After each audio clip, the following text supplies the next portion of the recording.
I mean, it's something we've been talking about for years, trying to do for years in one way or another. And so this feels so good, but now that it's here, it really is a whole other animal. How much does a kitchen cost? A lot. Yeah. A lot.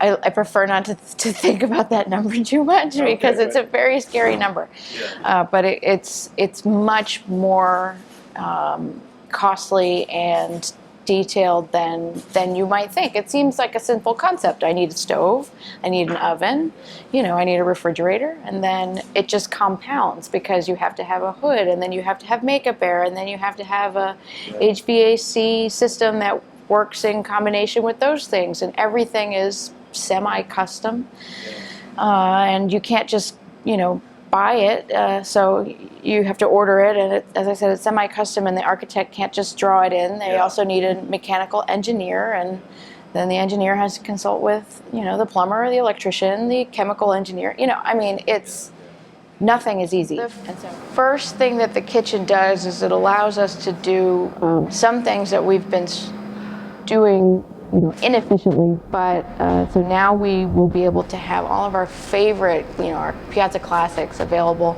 all the time. The meatballs, lasagna, 2 kinds of lasagna, bolognese sauce, Alfredo sauce, this, that.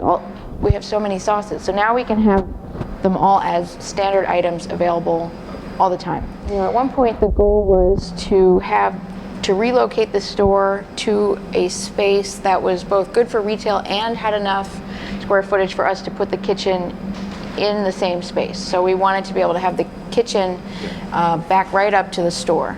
And so I looked at a few different places and nothing was right. And also the idea of relocating the retail space was really a difficult decision because as you said, sometimes it feels like we really jam a lot of things into this space,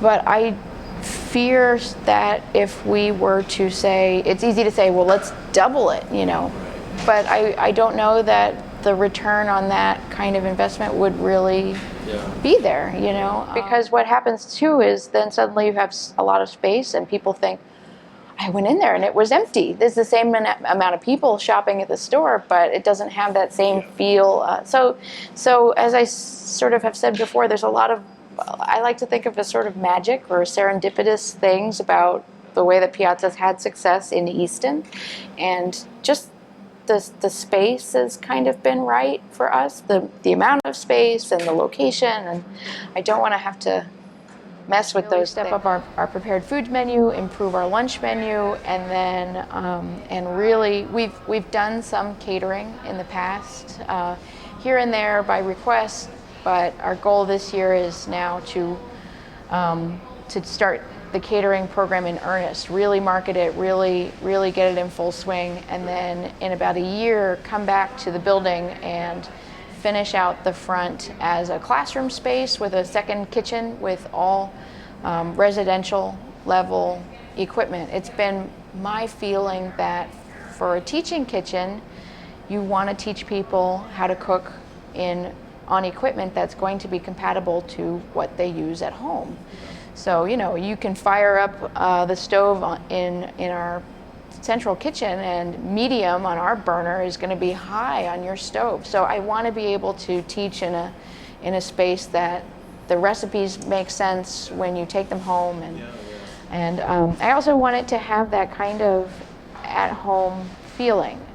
So in about a year we will revisit the front of the space, but at the moment it's less of a showcase, but we're practically crying tears of joy with our new kitchen space, and it's very lovely. So we're having our ribbon cutting on April 14th, and we're excited to open up the doors and invite people in to look around because we're very proud of it.